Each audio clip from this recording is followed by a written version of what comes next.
Hi viewers, welcome to our channel. ప్రస్తుతం మనతో పాటు దాము బాలాజీ గారు సీనియర్ జర్నలిస్ట్, వారితో ఒకసారి మాట్లాడదాం. సార్ నమస్కారం సార్. నమస్తే. సార్, మంచు ఫ్యామిలీలో వివాదాలు మరోసారి బయటపడ్డాయి సార్. అంటే అటు మంచు మనోజ్ గారు తండ్రి మోహన్ బాబు గారు నన్ను కొట్టారని చెప్పేసి పోలీస్ స్టేషన్లో ఫిర్యాదు చేస్తారు. ఇటు మోహన్ బాబు గారు కూడా మంచు మనోజ్ నన్ను కొట్టారని ఫిర్యాదు చేసినట్టు కూడా తెలుస్తుంది. ఏంటి వీళ్ళిద్దరి మధ్య గొడవలు ఏంటి అని చెప్పేసి ఇప్పుడు నెటిజన్స్ చర్చించుకుంటున్నారు సార్. అసలు ఏం జరిగింది, మీరేం చెప్తారు సార్? ఇదొక పెద్ద బ్రేకింగ్ న్యూస్ అని చెప్పాలి.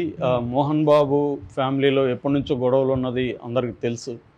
బట్ ఇప్పుడు ఏంటంటే అది ఫిజికల్గా వెళ్ళి మోహన్ బాబు నన్ను కొట్టాడు, గాయపరిచాడని గాయాలతో మంచు మనోజ్ కుమార్ పహాడీ షరీఫ్ పోలీస్ స్టేషన్కి వెళ్ళి నన్ను కొట్టారు చూడండి, గాయాలతో వెళ్ళి ఆయన మోహన్ బాబు మీద కేసు పెట్టాడని చెప్తున్నారు.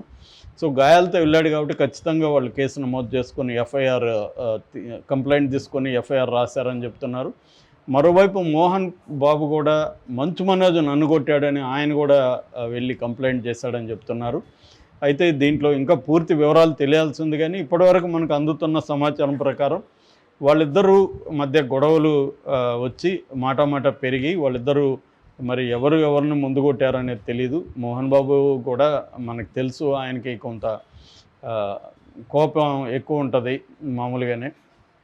అయితే మంచు మనోజ్ మీద కూడా ఆయనకి గతంలో కూడా అసంతృప్తి ఉంది. గతంలో కూడా మంచు మనోజ్కి మంచు విష్ణుకి మధ్య గొడవలు రావడం, వాళ్ళిద్దరి మధ్య కూడా వీడియో కూడా ఒకటి రిలీజ్ అయింది. తన మనుషుల్ని వచ్చి కొట్టాడని చెప్పి తను వాళ్ళకి సపోర్ట్గా వెళ్తే వాళ్ళిద్దరి మధ్య కూడా సీరియస్గా ఆర్గ్యుమెంట్ జరిగి దాదాపు కొట్టుకునే పరిస్థితి వచ్చింది. సో అప్పుడు కూడా అది పెద్ద ఇదైంది. దాన్ని మళ్ళీ కవర్ చేయడానికి ట్రై చేశారు. దాని తర్వాత మంచు మనోజ్ పెళ్ళికి సంబంధించి కూడా భూమా మౌనికారెడ్డిని ఆయన ఆ అమ్మాయికి రెండో పెళ్ళి, ఇతనికి కూడా రెండో పెళ్ళి, ఆ అమ్మాయికి బాబు కూడా ఉన్నాడు భైరవరెడ్డి.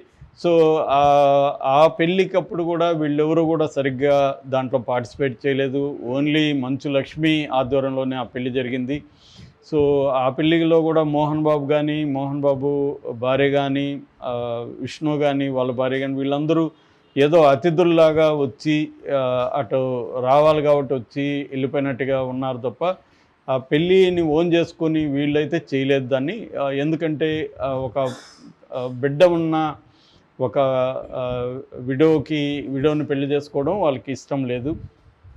విడో కాదు, సారీ, డైవర్సిని పెళ్లి చేసుకోవడం వాళ్ళకి ఇష్టం లేదు.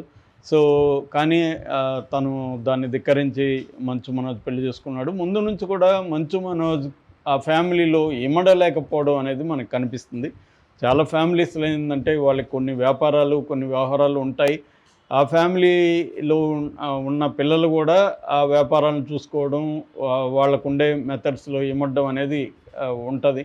కానీ జనరేషనల్ గ్యాప్ అనేది ఖచ్చితంగా ఉంటుంది. మోహన్ బాబు వాళ్ళ నాన్నకు భయపడేవాడు. మోహన్ బాబు బయోగ్రఫీ నేను అప్పట్లో చదివాను. ఆయన ఒక అమెరికన్ బయోగ్రఫర్కి ఆడియో ఇది ఇచ్చారు చాలా వరకు, దాన్ని నేను కొంతవరకు విన్నాను. అందులో ఆయన చిన్నప్పుడు వీళ్ళ నాన్న కూడా బెత్తం తీసుకొని కొట్టేవాడు. సో డిసిప్లిన్ ఎక్కువ ఉండేది. ఎందుకంటే వీళ్ళ నాన్న స్కూల్ టీచర్ అనమాట.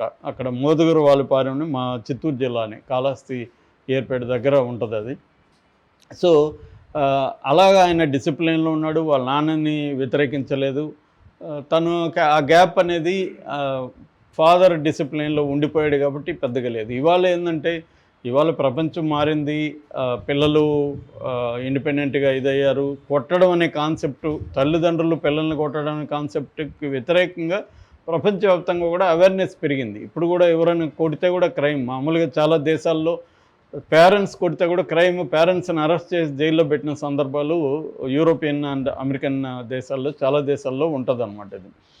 కానీ ఇండియాలో ఏంటంటే పేరెంట్స్ పిల్లల్ని కొట్టడం అనేది తమ హక్కుగా ఇప్పటికి కూడా భావిస్తారు, పిల్లల్ని కొట్టకపోతే ఎలాగా అని. సో అలాగా ఉంటుంది మామూలుగా. అంటే తమ కంట్రోల్లో పిల్లలు ఉండాలని ఇప్పటికీ పేరెంట్స్ అనుకుంటారు. అందుకని పరువు హత్యలు కూడా మన దేశంలో ఎందుకు ఎక్కువ జరుగుతుంటాయంటే పేరెంట్స్ తమ మాట వినాలని పిల్లలు తమ ఆస్తిలాగా వాళ్ళు భావిస్తారు. కానీ పిల్లలు అలా ఉండదు, వాళ్ళు ఇండిపెండెంట్గా ఉంటారు. ఇక్కడికి వచ్చేసరికి మోహన్ బాబు ఫ్యామిలీలో ఈ మంచు మనోజ్ ముందు నుంచి కూడా ఈ ఫ్యామిలీ స్ట్రక్చర్లో, ఫ్యామిలీ దీంట్లో ఇమడలేకపోవడం. అంటే ఫర్ ఎగ్జాంపుల్ మోహన్ బాబుకి విద్యానికేతన్ అని రంగంపేట అంటారు, చంద్రగిరి దగ్గర ఉంటుంది, తిరుపతి దగ్గర. ఆ చంద్రగిరిలో రంగంపేట అని, అక్కడ మోహన్ బాబు విద్యానికేతన్ అనే శ్రీ విద్యానికేతన్ అని, శ్రీ విద్య అంటే ఆయన మొదటి భార్య, శ్రీ విద్య పేరుతో ఆయన శ్రీ విద్యానికేతన్ పెట్టాడు. దాని తర్వాత అది మెల్లమెల్లగా గ్రో అయ్యి శ్రీ విద్య ఇంజనీరింగ్ కాలేజీ, దాని తర్వాత మోహన్ బాబు యూనివర్సిటీగా అది మారిపోయింది. సో ఇప్పుడు ఏంటంటే అది ఎక్కువ డబ్బులు రెవెన్యూ వచ్చే వ్యాపారం మోహన్ బాబు వాళ్ళకి.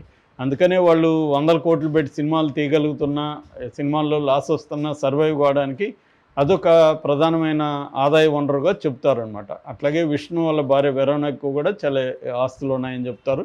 ఏదేమైనా మోహన్ బాబుకి ఆస్తులు అయితే పెద్ద ఎత్తున ఉన్నాయి. దాన్ని చూసుకోవడం, మోహన్ బాబు తర్వాత విష్ణు ఆ ఇన్స్టిట్యూట్స్ చూసుకోవడం, అవన్నీ కూడా మోహన్ బాబు ఇంటర్వ్యూలో కూడా చెప్పాడు.